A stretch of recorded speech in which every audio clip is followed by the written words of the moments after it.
Are we live? I think we're live. What's up, my friend? Abby here, and welcome to another Write With Me live stream. First things first, tell me if you can hear me and see me okay, to make sure that my mic and my camera are all working well. I hope everything is good. How are you guys doing? I am doing a lot better. If you guys have been on my YouTube or my social channels, you probably realized that I missed a week of live streaming. I know it was sad, but I had COVID and I was super sick for like a week or two, and it's been a long road back, but I'm feeling a lot better, and I want to thank you guys so much for all of your thoughts and prayers. It was so heartening to see all of the wonderful comments coming in on that post. Just thank you guys so much. You're the best. You're the sweetest. My heart goes out to all. Okay, wonderful. You guys can see me. Awesome. Fantastic. I would say I'm not 100% better. I'm still coughing a lot, so I apologize in advance if I am coughing too much during this live stream. I'm going to try not to. I have a iced coffee to sip on. So hopefully I will not make too much noise so that we can all concentrate and write our stories. But hopefully you guys have been having a good NaNoWriMo. Definitely tell me in the chat. Tell me in the chat how your NaNoWriMo is going. I'd love to hear all about it.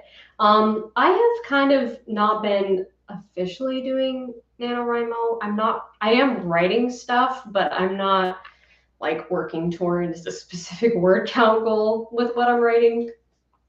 It's just kind of been whenever I feel like writing. Like this month has so far been pretty lousy for me, but I'm still working on my 4th draft revision for the Lighthouse book. And that's what I'm going to be working on today. So it doesn't matter if you are writing or editing or revising.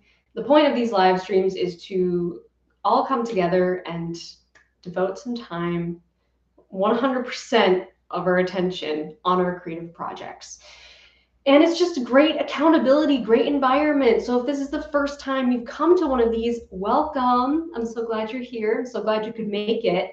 I am kind of doing these live streams each week at a different time zone. I missed last week, but from now on, we're doing it every Wednesday, different time during each day, so that everybody has a chance to come. I'm sorry if my brain is a little bit slower today. I'm still recovering. So I may say the wrong words. Hopefully I don't type the wrong words in my my Scrivener here. But I know we have writers from all over the world, so tell me in the chat where you're tuning in from. We're going to get started in just a minute. The way these live streams are structured, if this is your first time here, is we do writing sprints. So we're going to do 3 writing sprints total, 25 minutes on, and 5 to 10 minute breaks in between to chat about our stories. I answer some of your questions that come up in the chat, and it's just super chill. So hopefully you have something yummy to drink and your work in progress, and we're going to get this started in just a few minutes. But before we get started, I want to call out the fundraiser on this live stream. So if you guys were here at the beginning of the month, you probably saw and heard my announcement for this fundraiser. If not, you can go back and check out that video that I posted at the beginning of the month. But this month, this NaNoWriMo, all month long, we are rising up as a community to bring awareness to the crisis of human trafficking. And this fundraiser is exciting because I'm partnering with Operation Underground Railroad. They are an amazing nonprofit organization dedicated to rescuing victims of human trafficking around the world. I absolutely love what OUR is doing. Their passion and their heart for this cause is amazing. They're doing so much good work to help this fight. And you can help by donating to the fundraiser on this video. So my goal is to raise $10,000 in the month of November. And I would really love to see that fundraiser go over 2,000 while we are here today. Let's see if we can do it. And here's the cool thing. Every time we come together for one of these live streams, we're like 500 writers strong, typically. Right now, there's almost 400 writers on this live stream. You know what that means? That means if 500 of us gave just $4 each time we show up to these live streams, we will hit that goal of 10,000. So donate to the fundraiser on this live stream if you can. Anything that you can donate is so, so appreciated. And 100% of your donations today will go directly to Operation Underground Railroad as they fight to end human trafficking. And you guys can learn more about what OUR is doing at OURrescue.org.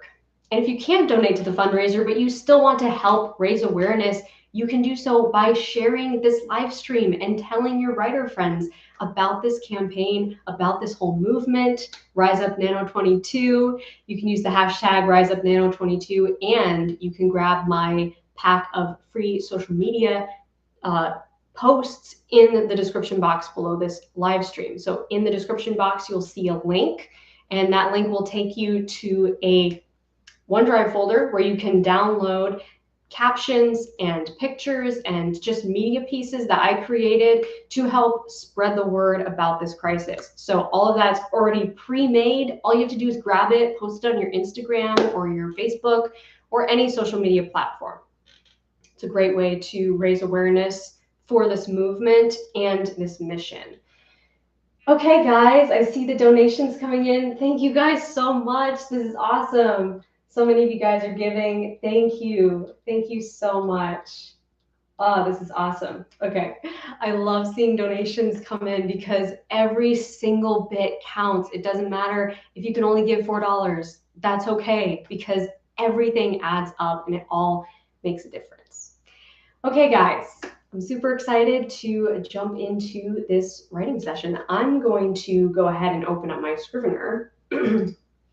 Right now, I'm working on my Lighthouse book still. It is all written. I'm just going through and doing some revisions, some final edits, fact checking, and making sure everything is accurate, all of the details. So the boring stuff, basically. But it's been good. I like going through a manuscript over and over again because each time it gets a little bit better, right? That's what matters. Okay. So I'm going to start our timers in just a second, but first I'm going to bring up Discord because we also do these sprints in Discord. So if you're part of the Discord community, you can hop over there, or you can stay here, or you can have Discord minimized. Discord's kind of fun because we do writing sprints over there all the time. So actually, I was in there this morning doing some writing sprints. And I hang out in this community a lot, and you can get access to the Discord by joining my Patreon at any level. And that is patreon.com/AbbyEmmons if you are interested in that. Okay. If anyone is over in the Discord, I'm going to go ahead and start one there and join it. It's kind of fun because you can share your word count, and if that's your thing, that can be fun. So that's going to start in a minute, and we're going to start our timers here. So I'm going to have a little chime that will hopefully ring. It didn't ring for me earlier, so let's hope it works this time. So my timer will ring. You'll probably hear it. If not, you can feel free to set your own timers as well. Okay, let's get started.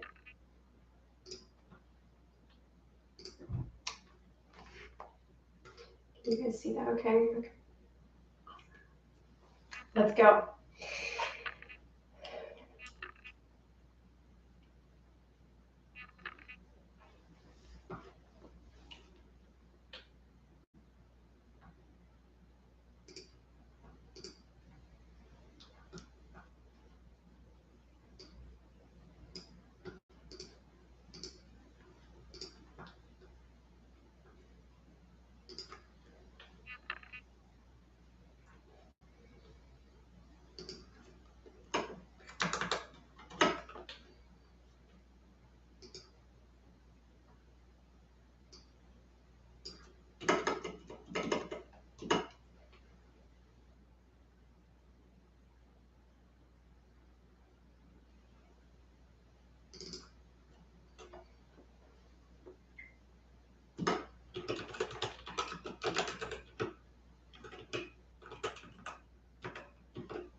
Boom.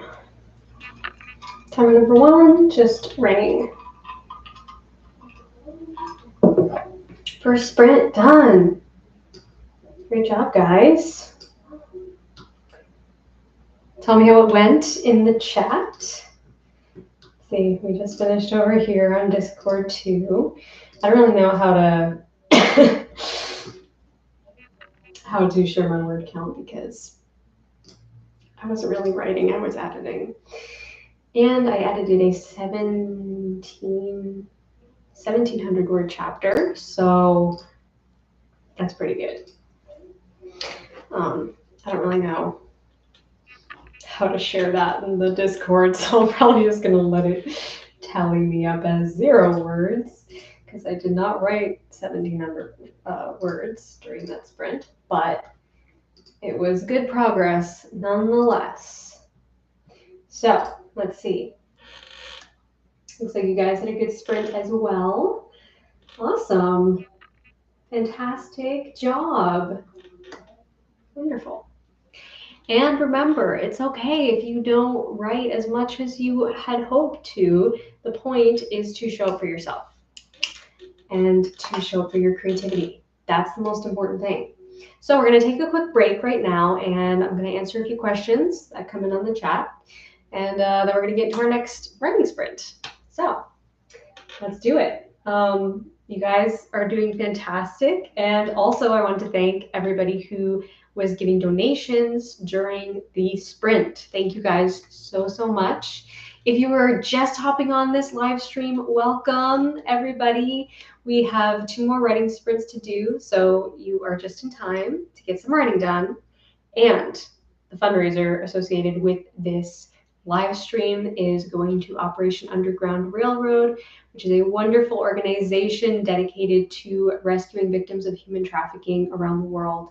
They are an amazing group, amazing mission, and we are trying to raise $10,000 this month. So if you can, give to the live stream or give to the fundraiser on this live stream, give whatever you feel called to, and share this live stream with your writer friends to spread the word. Okay, let's get into some questions, and then we're going to get into our second writing sprint. Okay.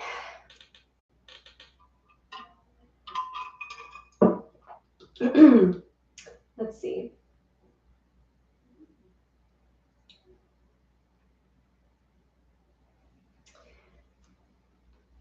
This question is from Paulina. I hope I'm saying your name right. You asked tips for writing, or how would you write sorry, my dog explodes when the doorbell rings. Y'all love Rocket, I know. Okay, question is, how would you write a hyper emotional but strong female lead? I like that question because if you've seen my video on writing strong female characters, you know I have a very strong stance on this in that I think strong female characters can be emotional and still be strong because emotions do not equal weakness, obviously. I would endeavor to just write a strong emotional character who is emotionally intelligent and that they are, they're in tune with their emotions. Maybe they still have some things to learn. Obviously, every character has something to learn because every character has misbeliefs, but focusing on just the character first, even before you think about them as being a strong female character. Like, what is it that makes that holds them to a specific principle, standard, belief system, a moral compass? That's really what I find is the most, I don't know, I guess like attractive and inspirational about female characters, and any character really, is a character that has a strong moral compass and a strong belief system, and they can still be emotional and get get emotional and get care about things but also have those principles that kind of keep them centered. Let's see. This question's from Kara. Should the protagonist have an idea of how to achieve their goal before the inciting incident shows up?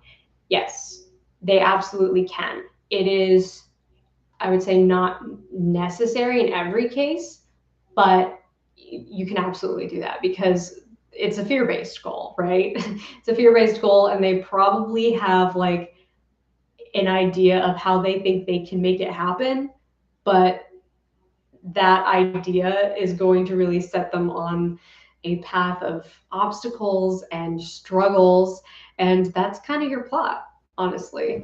So the decision-making process and the planning of here's how I'm going to get what I want, that can definitely happen before the inciting incident. The inciting incident pushes them outside their comfort zone, but the goal has kind of been there already in a lot of cases. It doesn't necessarily have to be every character, doesn't have to follow this exact structure, but when using the 3-act story structure, a lot of times you have a character who has a goal. They're kind of in the midst of trying to pursue that goal, and then the inciting incident is going to kind of show up and disrupt their plans a little bit. So that sounds good to me. Let's see.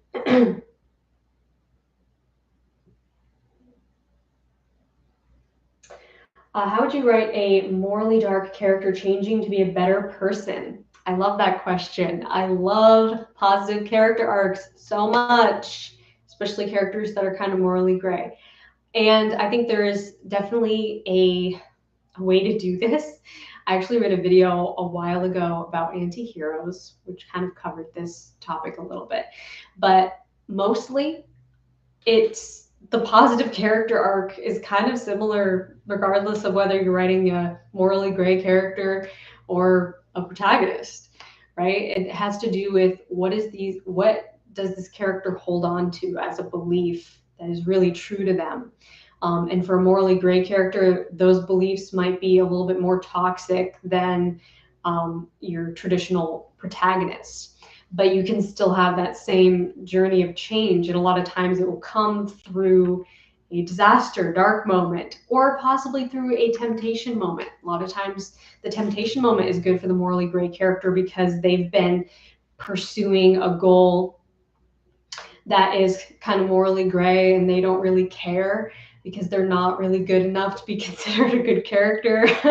But then when they are faced with that kind of, they're on the threshold of that moment, they kind of have to reassess the fact that they've changed as a character. And maybe they don't want that thing anymore that their morally gray self wanted at the beginning of the story. So there's different ways to play with this. I would just kind of observe what do you like about morally gray characters in other works of fiction that have character arcs. Like, what is it that pulls you in and makes you really care about that character? Study that and then kind of put your own spin on your character and see what you can do with a similar character arc. Okay, I'm going to answer one more question, then we're going to get into our next writing sprint. Oh, Kate just said that we're over 2K. Yay! That is awesome, guys. You are amazing. Thank you so much. We just hit over $2,000 raised on this fundraiser. I'm so excited, so proud of you guys. Thank you so much for caring about this and for donating and for sharing your love and support with this mission. It's so important. Keep giving. Let's see if we can get to 3,000. Okay. Let's see. The last question before this next one. Oh, here's a great one. Mary, how do I write character development? That's a big question. And honestly, this is what I love about the 3-act story structure. And this is not something you'll see everywhere online with the 3-act story structure. This is just what I've personally learned from it and what I teach on my channel is using it as a blueprint for character development. Because to me, if you don't have character development, you don't have a story. If your character does not change as a result of their journey, then what happened, right? Just like a bunch of random stuff happened and we saw this character face obstacles and kind of just muddle through and live to tell the non-riveting tale. That's not what you want to do with your story. You want character development. And it's so beautiful because you can weave the internal journey with the external journey through these story beats in such a way that feels like there's this sense of momentum, right? There's that sense of the journey, not just the external journey, but an internal journey as well. We're watching this character overcome obstacles, and that's what's changing them, really, because it's forcing them to encounter their inner obstacles, right? It's not just about the plot and what crazy thing is going to happen next that makes this character, you know, puts them in a do or die scenario. It's not about that. It's about how does the scenario affect them internally? How does it change the way they think, the way they feel about themselves, about other people, about the world? How does it challenge their beliefs? That's really where the character development comes in, is beliefs being challenged and ultimately changed. That's really all the story is, a story of change and a journey of change for your character. It's just about them changing their mind, really changing their beliefs. And that happens, that transformative journey happens because of what happens to them externally. But it all works together. So hopefully that helps. What I recommend doing is checking out my 3X Story Structure series on YouTube. And you can find that on my channel. If you go to my playlists, you will see it's one of the top playlists on my channel, how to write a novel with the 3-act story structure. And in that series, in each video, super in-depth, I go over each story beat in an individual video. I give story examples, comparisons, and worksheets. It's super complete. Definitely check it out. Okay, let's get into our next writing sprint.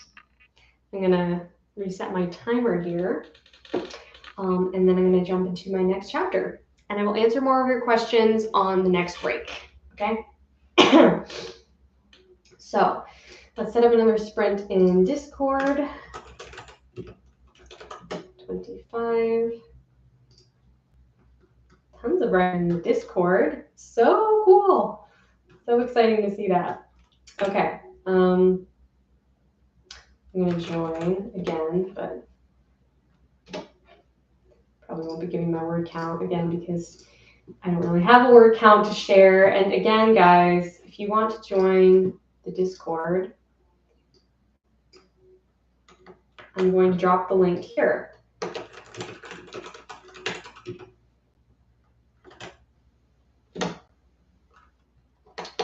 Okay, so I just dropped the link to my Patreon, and when you join my Patreon at any level, you get access to the Discord community. Super fun. I'm in there all the time, and it's just a wonderful, vibrant community of writers, and I hope to see you there. Okay, so let's get this other timer going.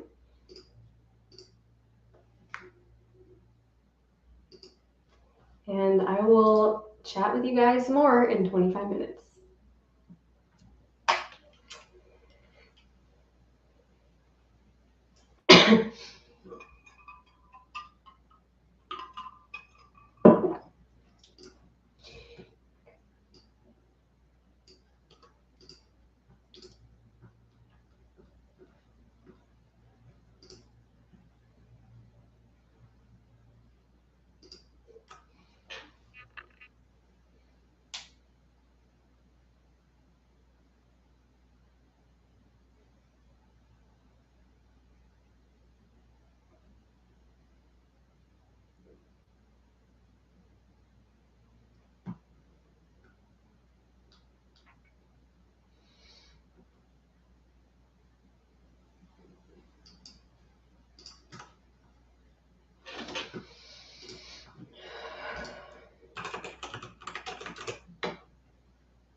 Boom. Timer number 2 just rang.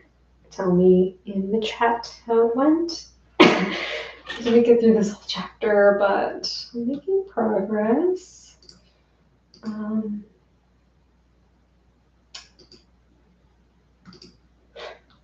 to make sure I don't lose my place. Here. So, tell me how it went in the chat. If you want to share your word count, go ahead and do that. Otherwise, tell me if it went well. My sprint went good. I got through most of this chapter, and I encountered a fact check area that needed help. Because when I first wrote the first draft of this book, I had it taking place like current day.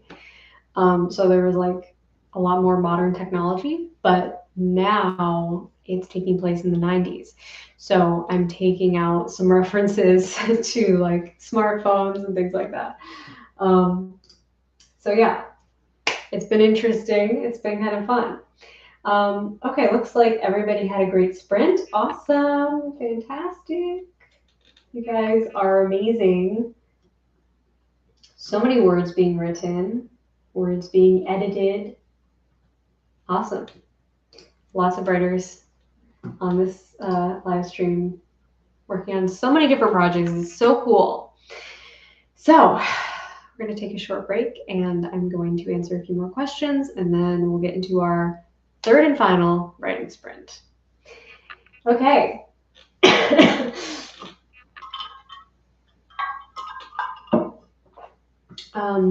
Let's see, I will answer Jocelyn Penn.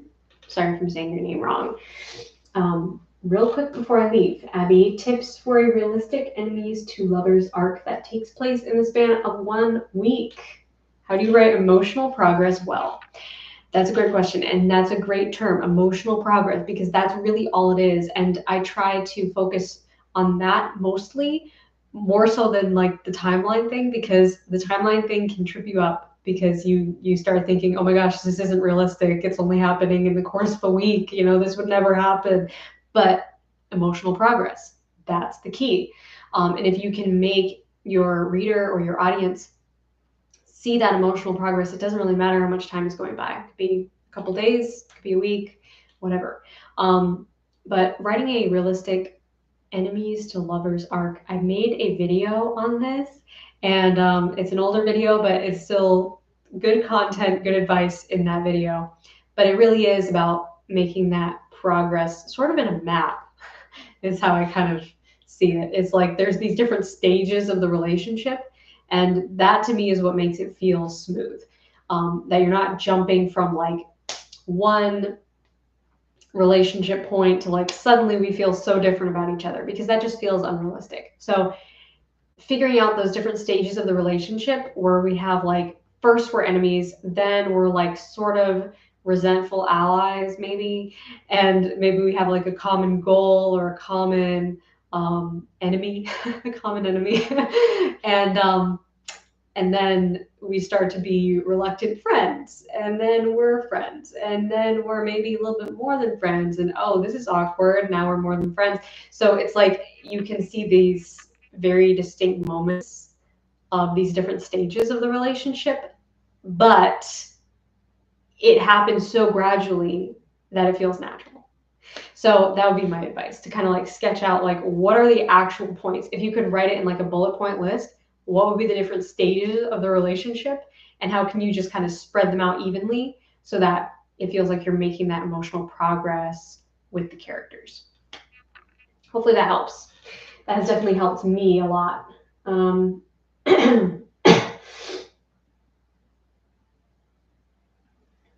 This is a question from Maribel. Any tips on writing a traitor, and if it should be a plot twist, or should I add little hints to add suspense and suspicion? That is a great question, and it really depends on like what you want for your story, because both could be really cool. It could be cool to have the suspense of like, we know this person is a traitor and nobody else knows. Or it can also be fun to have that plot twist moment where we're like, oh my gosh, they're a traitor. We never knew that. We never saw that coming. So yeah, it's like you kind of have pros and cons with both. Um, I don't really know what to tell you with that because it's such a preference thing and both can be cool. But as far as writing foreshadowing and suspense, my favorite way is to kind of switch over to a different point of view so that you can see what's going on in another realm of the story. And then conversely, when writing a plot twist or like a big reveal moment, it can be good to use things like red herrings and foreshadowing in a different direction to kind of throw suspicion off of this character. That can be fun to play with too if you build up to this plot twist, but you're afraid that your readers are already going to guess it or they can see it coming and you don't want them to see it coming. It can be cool to kind of throw in a little deviation of a red herring where you kind of turn the reader's attention. They're like, oh, okay, I guess they're okay. I thought they were going to be a traitor, but I guess they're not. And then we surprise them later on with the revelation that they are a traitor. So there's different things that you can play with here, and maybe something to ask your beta readers. It really depends. It's kind of a preference thing, but it can be a cool plot twist. Let's see.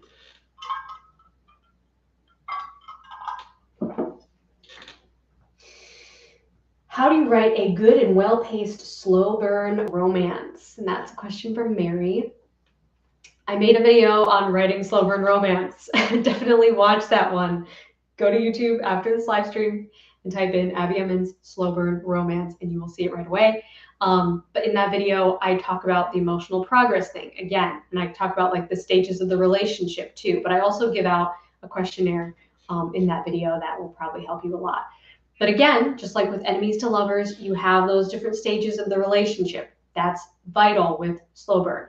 I cannot stand slow burn that slows to a stop, and also slow burn that just feels like it's progressing too quickly. Like it's not really slow burn because like we have these characters like immediately like in love with each other. And that can sometimes just take away from the goodness of watching the relationship kind of played out on a longer timeline. So it's about finding those stages of the relationship again, spreading it out over your story's timeline so that you have this slow progression. Leave something to be desired for later. I know you're excited to write the romance, but it's like really nice, fine quality chocolate. A little bit goes a long way, and you don't want to just give it all to your reader at the beginning. You want to leave something to be desired, leave something to be anticipated and enjoyed later. That's key. So yeah, check out that video on slow burn romance for more tips on that.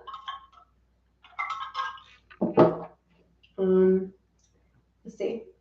I'm going to answer 2 more questions, and then we're going to get into our third sprint.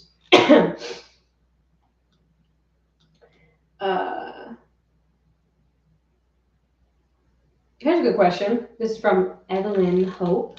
How do I know if my draft is worth revising or editing? I think if you love it and you're passionate about it and you keep coming back to it, just your mind keeps coming back to it, you have like this special place in your heart for this story, it absolutely is worth editing and revising. The thing is, if you have a story that you're like, oh, this is such a mess, I don't know if this is worth editing or revising. Yes, it is a mess because it's a first draft. It's going to be a messy first draft when you first write it. Even if you plot and outline and do your very best beforehand, you can always make it better, right? So don't be discouraged or disheartened by the fact that it may be kind of messy right now. If you keep coming back to it and you're like, there's something special about this story that just, it has my heart and I need to share it, then it's worth revising. It's worth editing. And it's also worth getting different writers' opinions on it. So if you have a support group of writers or writer friends or just some good friends who even aren't writers, but they are readers and they would be interested in this sort of book, figure out who you can trust their honest opinion and get some feedback if you're really not sure. But I think if you keep coming back to it and you have a passion for it, it's worth editing. It's worth revising. And some manuscripts won't have that special place in your heart. Like I can think of some right off the top of my head that I've written in the past that just I don't have that fire spark for them anymore. It's just like, that was something I needed at the time, but I'm not sure what I'm going to do with it or if I'm going to do anything with it. Like there are just certain manuscripts I've written that I don't keep coming back to. And that's okay, because all of our writing makes us better writers. So the practice of writing makes you a better writer. So all of it is worthy. It all has its place. But there are those stories that there's something special about them. And those are the ones that are worth revising. They are worth pursuing. Okay, I'm going to answer one more question, and then we're going to get into our third sprint. Okay.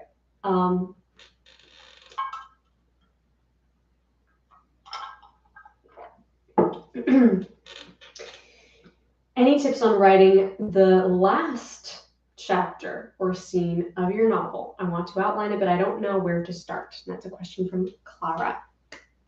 That's a good question. That's a question I don't get a lot. I usually get questions about the first chapter, but the last chapter is just as important.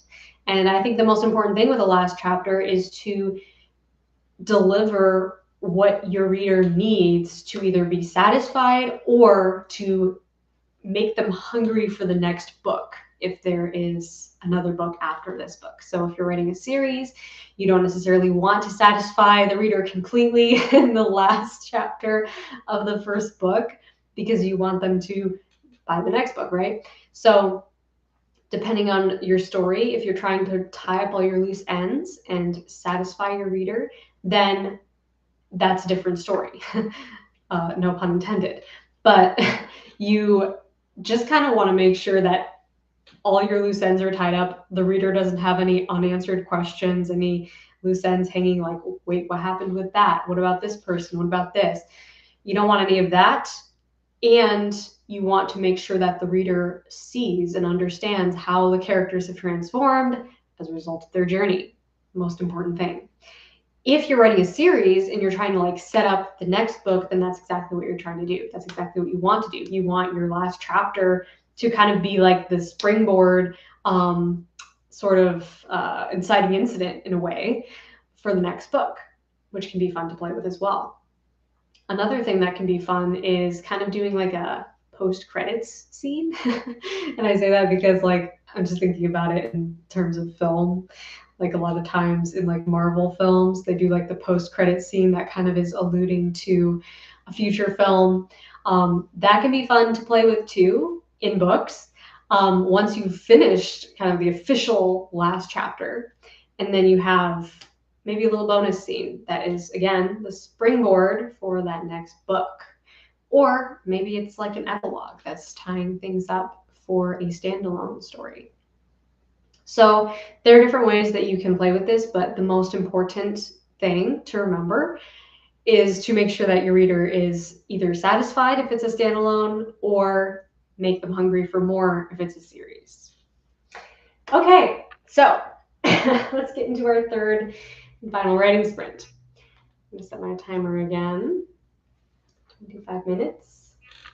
Let's finish strong, guys. I'm gonna set up one more sprint in the Discord.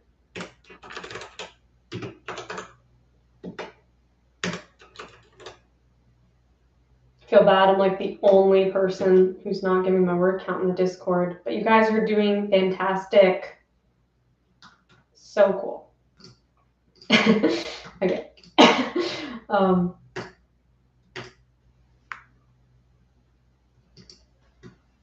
Let's do this.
Boom, timer number 3 just rang. I'm like so close to being done with this chapter, but I'm gonna finish reading afterwards. So tell me how it went. How was your third and final sprint? Finish up real quick if you haven't, if you're mid-sentence.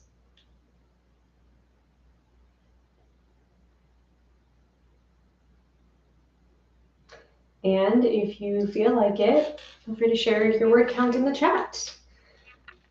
I have been editing, as you guys know, editing and revising, so I don't have a word count to share, but I can say that I have edited just about 3 chapters during this session. So it's a good session. It was a good session for me.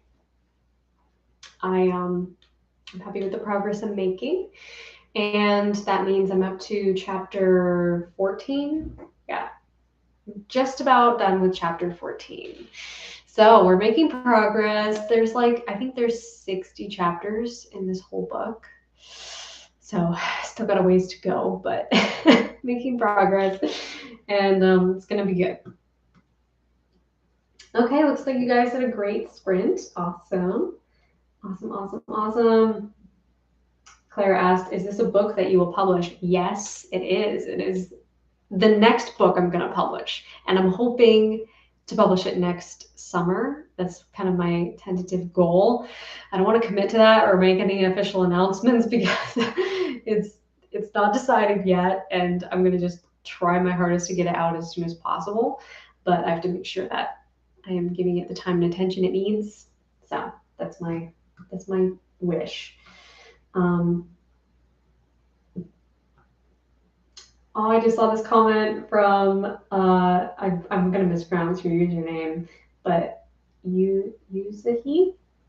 You just got 100 days of sunlight and you've been enjoying it. Yay! I'm so glad. I'm so glad. So happy that you've been enjoying that. It always makes me smile so much to see all your guys comment and love for 100 days of sunlight. Still holds such a special place in my heart, and yeah, I love that story. I love the characters. Yeah, so I'm hoping to publish the Lighthouse book super soon, as soon as possible. Really, I just have to finish with my final revisions and then a professional edit, and yeah, we still have a little ways to go, but it's gonna be good. I'm really happy with how it's coming along. Okay, guys, thank you so much for joining me for this writing session. I'm so glad you could make it. Thank you all so much for your donations to the fundraiser. I appreciate you guys so much. I appreciate you giving. And if you want to spread the word about this fundraiser, share it with your writer friends, share it on social media, and feel free to grab the media posts that are the social media posts that I linked below this video. So you can go to that link and download the images, the graphics, and the captions. So all of the information is already kind of gathered in one place so that you can easily share these assets on your social pages, on Instagram, Facebook, and just kind of spread the word about this campaign and about this mission. It's super important. It creates that ripple effect. So I urge you to do that. Use the hashtag RiseUpNano22. We are trying to raise $10,000 this month. So next live stream, we're going to raise even more. It's going to be super amazing. We are making such an awesome, positive impact in so many lives. And that to me is just so amazing. It's so cool to think about. Okay, thank you guys so much for joining me for this writing sprint. Sorry, I was coughing throughout. I'm still recovering, but hopefully you guys got some writing done. And I am looking forward to the next one. The next one will probably be a morning session for Eastern time, but we'll see how that goes because I want to make sure that everybody has a chance to join me for these. So stay tuned. Next Wednesday, we will come together for another Write With Me live stream. Until then, I will see you guys in the Discord community and on my social channels and in the YouTube community. Thank you guys so much for being here, and I hope to see you in the next one. Until then, rock on.